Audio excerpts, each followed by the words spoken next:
everybody, CW here. I got a quick video to make.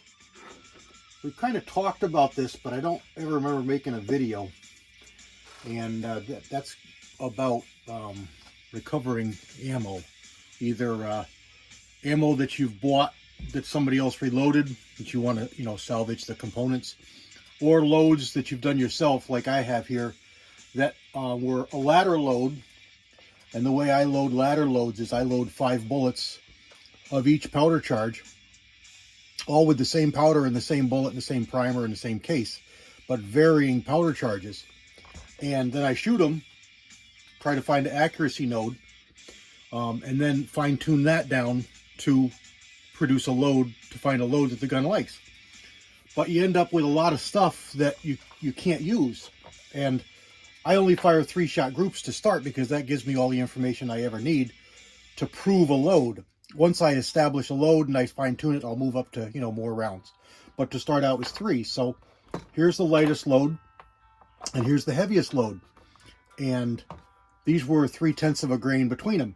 So I fired 3, I fired 3, I fired 3, I fired 3. I got a pretty good accuracy node here. It started to show some good numbers.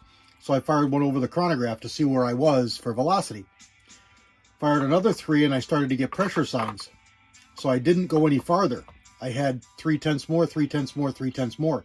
But I hit pressure signs back here. So I've got all these 2 shots, 2 shots, 2 shots, 1 shot, and 2 shots that I fired, and they didn't really do what I wanted. So we're going to save the powder, the bullets, the primer, and the cases. And these 15 were never fired at all because they were too hot. So we're going to save all of that. And the way I like to do it is with a collet style bullet puller. This one happens to be our CBS, but Hornady makes one. There's a number of companies that make them. And what I have is I've got a Hornady and I've got a RCBS. And this is the one that we're going to use today. It uses the standard shell holder for whatever case you're using. So you put that in your press. So a standard press is all you need. I like the strength of an O press, but a big solid C press is okay. Anyone can work. It's not that much pressures that you're talking about, strength or nothing like that. It's the same as reloading. And we're going to need a 30 caliber collet, and that's what these are called, collets. And you buy them in the caliber that you want. And they're a little bit pricey. At well, I want to say they're probably 12 or 15 bucks a piece, but maybe now they're up to 20 bucks a piece. And how it works is you've got a taper on the inside of your die, and you've got a taper on the outside of the collet. So when it goes in here, it gets pulled in by this thread, and as it gets tightened, it pulls it in and it pinches the collet down and grabs your bullet. It leaves no marks on the bullet, and you can reshoot them like brand new. For a length, you just want to screw it down. I like to get the die all the way in the case, in the press rather. But if you got a longer case, you can screw it in a little less. If you got a short case, you can screw it down in a little more. And that's it. That's all you need. Loosen this up, and then we're going to take a bullet. Oh, I forgot about this box. This box is a pain. It really grabs these bullets. All right, we're going to have a little problem here. So let's clear up some room. We don't need anything here anymore. We got everything in the press. A bowl for powder and a bowl for your bullets. Cases can go back in the box. A word about saving powder. Be absolutely positively sure you know what that powder was. If there's any question whatsoever, throw it on the lawn for fertilizer. Don't take the chance. It's just too big a risk. I loaded these Saturday night, just a couple days ago. So I know what they are.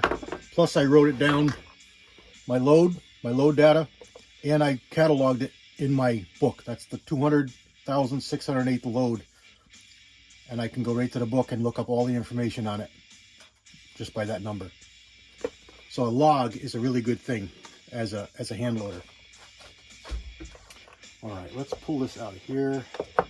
I don't know why this is so tight. I found this at the range, and it's miserable tight.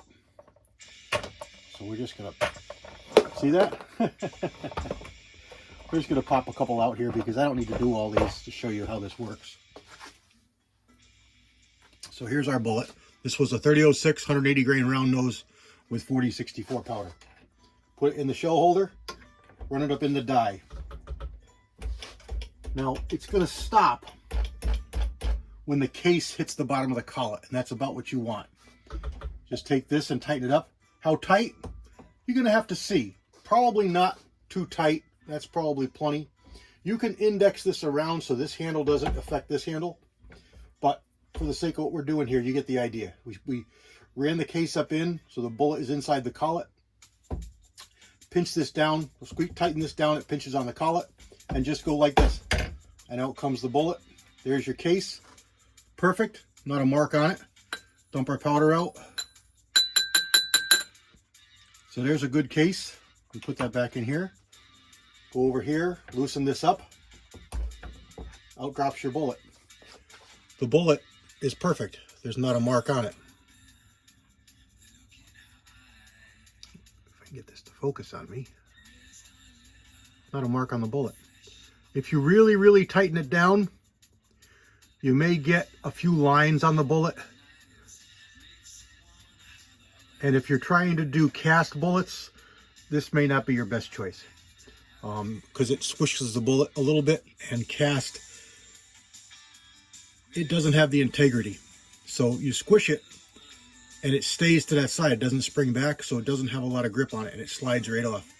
So a kinetic bullet puller, one of the hammer jobbers, is probably a better choice for cast bullets. But it'll pull through a crimp, no problem. The hammer will work through a crimp, no problem. And you can save all your components and reuse your brass. So this is perfectly good to just reload again.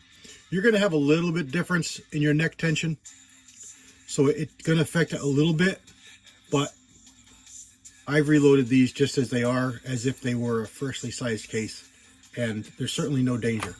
So you decide what you want to do. You could pull your decapping pin out of your resizing die and run this back through to gain your neck tension back. Generally, you want about a thousandths to 2 thousandths. I like a thousandth and a half, thousandths and 3/4 smaller hole than the bullet diameter. So if I'm putting a 308 in there, I want a 306.5 hole. That gives you your neck tension. But that's a different setup entirely. We're just talking about bullet pulling. So there you go. This is how I like to do it when I'm trying to salvage every component and leave no marks on anything. You can even tell that I was there. So there you go. Now you know. God bless everybody. GW out.